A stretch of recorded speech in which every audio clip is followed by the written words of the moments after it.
This is probably the best deal in this entire thing. This is the Parrot Zeek 3, which is a wireless headphones. Usually sells for 21,000 pesos. It's now down to just 2,000 pesos. I am definitely picking this one up. Hey YouTube, Carlo here. Welcome to the vlog. This is the channel where we talk about sneakers, life, and tech. And for this episode, I'm excited to bring you guys along with me. We will be going to the Digital Walker crazy 90% sale. So we're going to check out gadgets, electronics, accessories, smartphones, speakers, headphones, all of which can go all the way up to 90% off. I am thrilled, I am stoked, I'm excited. Let's go.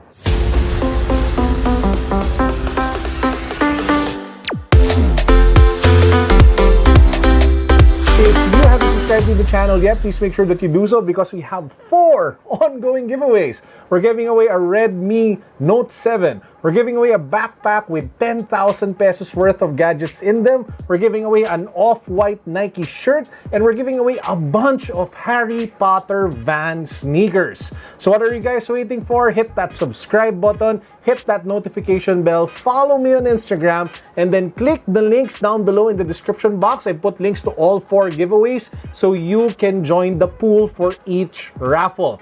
Click the links. Go. Now, before we get to the fun part of actually going to the Digital Walker sale, I want to do a quick unboxing for you guys. So as you know, my MacBook died. Well, the screen died. And that's the reason why I've switched over to the Huawei MateBook as my primary office corporate laptop. However, the editing I still do with my MacBook Pro. I hook it up with an external monitor. It's not the best setup. I would rather prefer to work on a mobile device.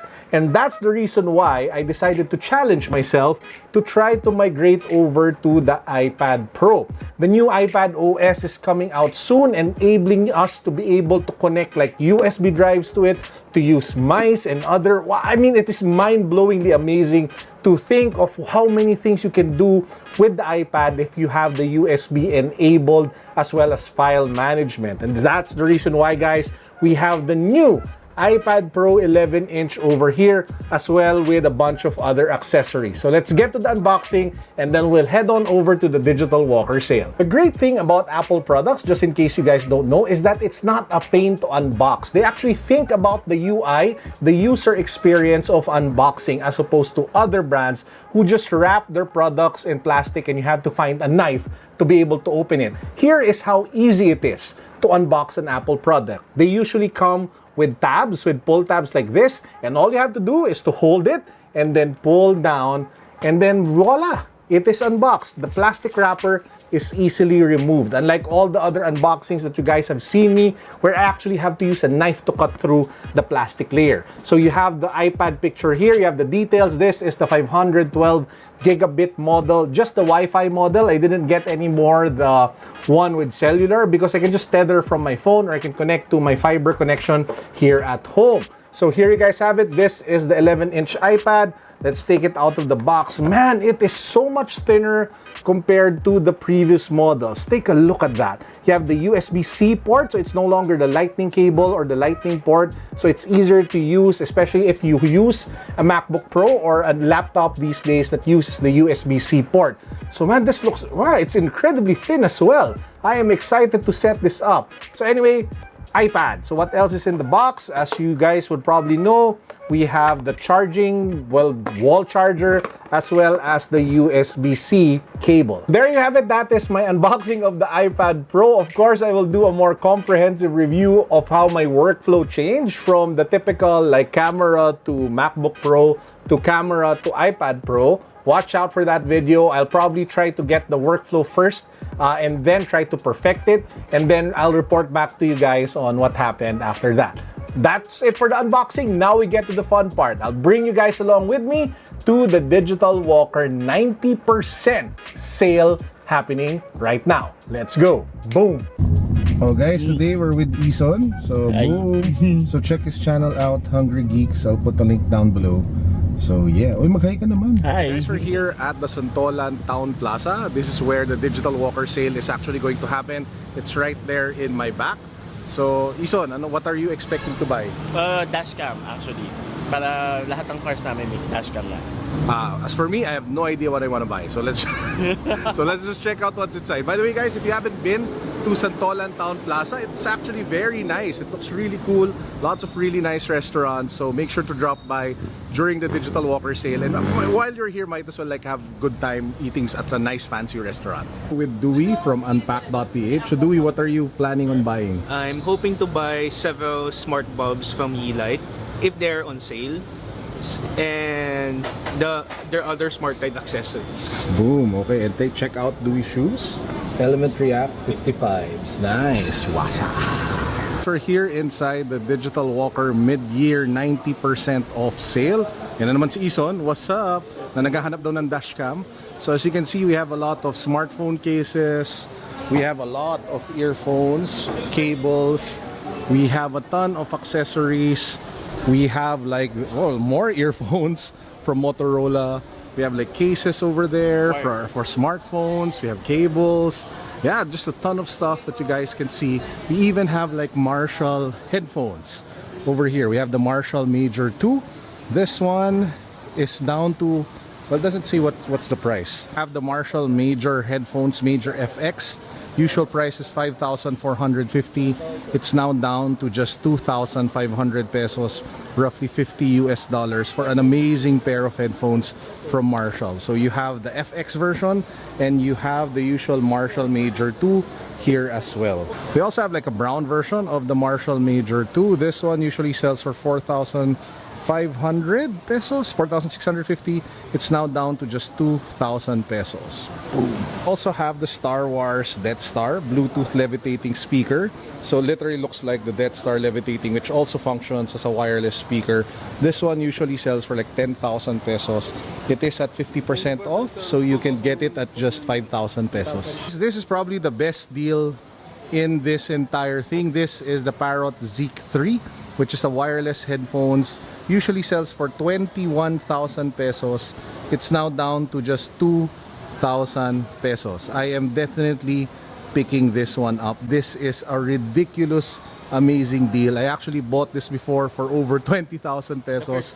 The first generation. This is already the third generation, and it's just selling for 2,000 pesos. That is just absolutely insane. You know those gadgets that you always see that you want, but they're just ridiculously expensive, so you can't justify it why you would get it? This is one of them. This is like one of those LED like photo frames. This one I think sells usually for like over 5,000, 6,000 pesos. Now selling for less than 1,000 pesos each here at the Digital Walker sale. I'm not sure if I'm getting all of them, but there are like 3. Yeah, I'm getting all 3 of them. Will definitely look good in the house. Boom. So to all my friends, this is what you guys will get for Christmas. This this is the Motorola Stream True Wireless Stereo Earbuds with charging case from Motorola. Usually sells for 5,690 pesos. It's now down to just 569 pesos. Si Ison, the ultimate bargain hunter, was able to find this together with the Zik Parrot thingy. So we will be buying, I don't know, 10 of this, because it's just a nice Christmas gift. So to all of my good friends, you already know what you guys are getting for Christmas. So we're looking at the best, like, I don't know, like area for the sales. This is the 90% off open box like bin. So all of the gadgets here are on a 90% off, ranging from Braven speakers, spec cases, Motorola headphones.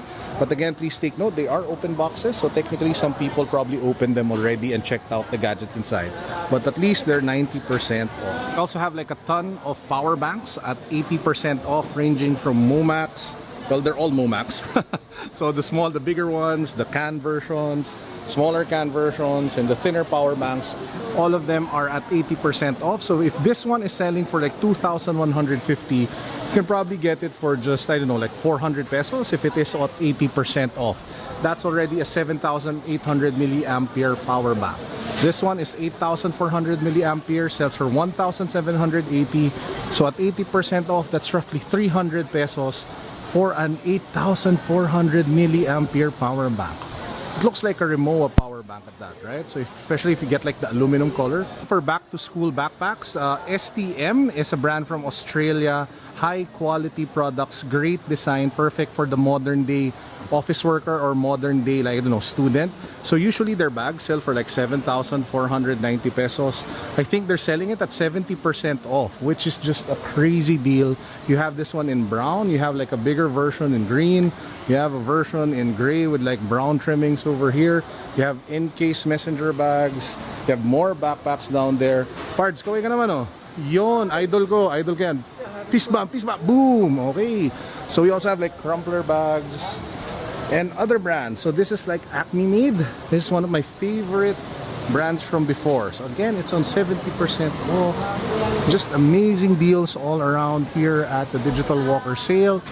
You have like more messenger bags here along the side. Guys, we're here with Ison. So Ison, what are the items that you bought so far? So Parrot Zik, yung awesome deal, 90% off from Yeah, that's really crazy. 21,000 to just 2,000 pesos. tapos Soundfix speaker from, what's this?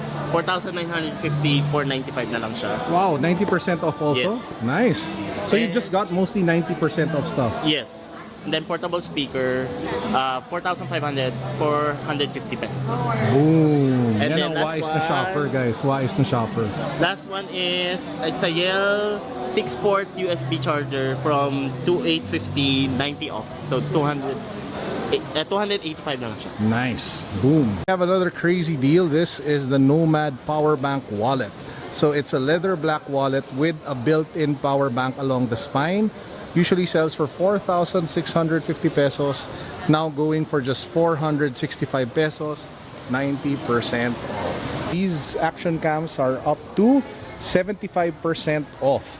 So they usually sell for like 11,000. So you can probably pick them up for like 4,000 pesos or 3,000 pesos. Not a bad deal. So you have different brands from AEE. Well, it's all AEE. So yeah, if you guys are looking for action cams that are not, you know, expensive, this is where you go to. We also have like a bunch of dash cams. So shout out to James Deacon for making this super popular. This one is the Mio brand. 70% off different brands that you have here. They also have like gimbals that you can use for your action cameras, and even gimbals that you can use for your smartphone. So again, they're all at 70% off, which is just an amazing deal. They're also looking for like different kinds of cables. They have a ton here, ranging from micro USB, USB-C. I'll probably pick up a USB-C to USB-C cable because I use a lot of USB-C gadgets these days. So this one is at 30% off. So 1,400 less 30%, that's roughly like 1,100 pesos. Not a bad deal for USB-C cables. Skosh, I don't know if I'm pronouncing that right or if I'm butchering it. So this one usually sells for 2,950 pesos. At 80% off, that's roughly 500 pesos for a pair or 4 wireless headphones. That, again, that is just insane. A crazy deal for gadgets and electronics that you guys definitely have to check out. So if you guys are doing anything this weekend or this week, definitely make your way over here at Santolan Town Plaza for the Digital Walker sale. Looking for like lighting solutions, this one is my favorite from Photix. It's the Photix M180 because not only does it function as an LED light, both warm and white color, it also functions as a power bank, which is just kind of crazy. So I actually always have one of these things along with me. It's now at 30% off, so you can probably get it for like around 3,000 something. So parts, magkano total damage? Alam mo na ba? Tan tananan. Last one. May isa pa.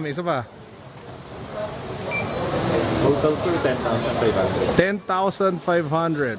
And we're back here in the condo after that trip to the Digital Walker sale. So if you guys are planning on going there, it actually lasts until June 16. The best deals really are for the headphones, accessories, speakers, especially wireless speakers, and phone cases, iPad cases, and bags. So there's really a great assortment of products that you guys can check out over at that sale.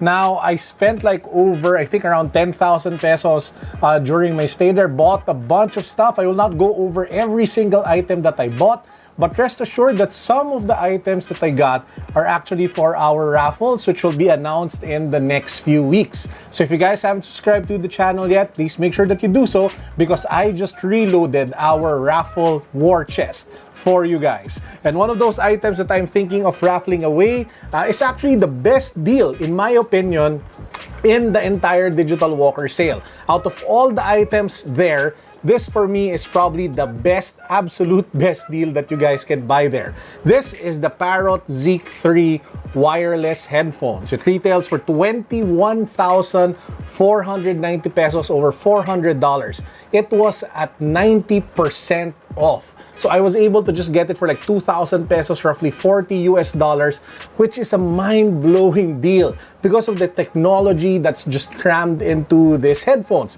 It's noise cancelling, it has wireless charging, the sound quality is pretty good. It's designed by Stark, which is like one of the best like designers out there. So overall, this is just an amazing kick-ass deal, and I'm still in disbelief that I was able to pick it up for just 2,100 pesos, roughly $40. I actually bought the first version of this several years ago, paid over 20,000 pesos for it.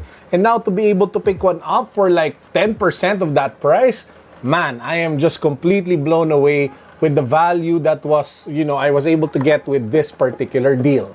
And that actually wraps up our vlog for today. And for our Power Up Words of Wisdom, well, I want to talk to a specific segment of people. I want to talk to all of you who are in your late 30s, 40s, and even 50s. We're constantly told that the digital world, or that this particular startup technology space, is for the young people, and that's partly true. But if there's one thing that you guys have, especially those who are in your 40s and in your 50s, is that you have a wealth of experience, connections, and networks that you guys can utilize and tap to be able to build digital businesses. So all you have to do is to unlearn some things that you've learned in the past, be open and be humble to learn new things, because you can still learn.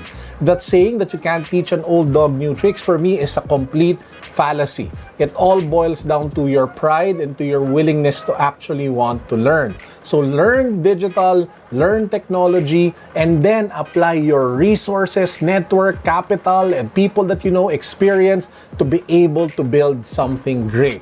Because at the end of the day, digital is not just for young people. Digital is for everybody, because we are living in the digital era. So take what is yours. And with that said, I hope you guys are having a great holiday. It is Independence Day here in the Philippines. Peace, guys. God bless. What's up? Boom. And for our sneakers for the day, I was actually thinking of going with something hype, but I am just going to literally like a Gadget sale. And there is one sneaker that I haven't worn in a while, and it is actually my favorite Skechers sneakers. So I just said Skechers, and probably like 80% of the sneakerheads watching this are like throwing so much shade in their head at me. But anyway, this is my favorite Skechers like sneaker. I did a review of this one. This is the one in collaboration with the anime One Piece. This is actually the Skechers, if I'm not mistaken, I think it's called Blackbeard. So one of my favorite like evil characters in animes, because he's just hella funny for an evil person. But anyway, so that's our sneaker for the day, guys. This is the Skechers Blackbeard. Before I go, can I just quickly share? The wifey was able to get me the new Jollibee Barong Funko Pop last night during midnight. So the midnight release, she was actually able to find a way to be able to get me this Funko Pop. I was actually kind of sad because I wasn't part of any lineups, and I forgot that there was a midnight lineup. So I was just so happy when she came over at midnight, literally, and gave me this awesome Funko Pop from Jollibee. Again, this is like the new version which features Jollibee wearing a barong. Thank you so much. I am so thrilled to add this to my collection.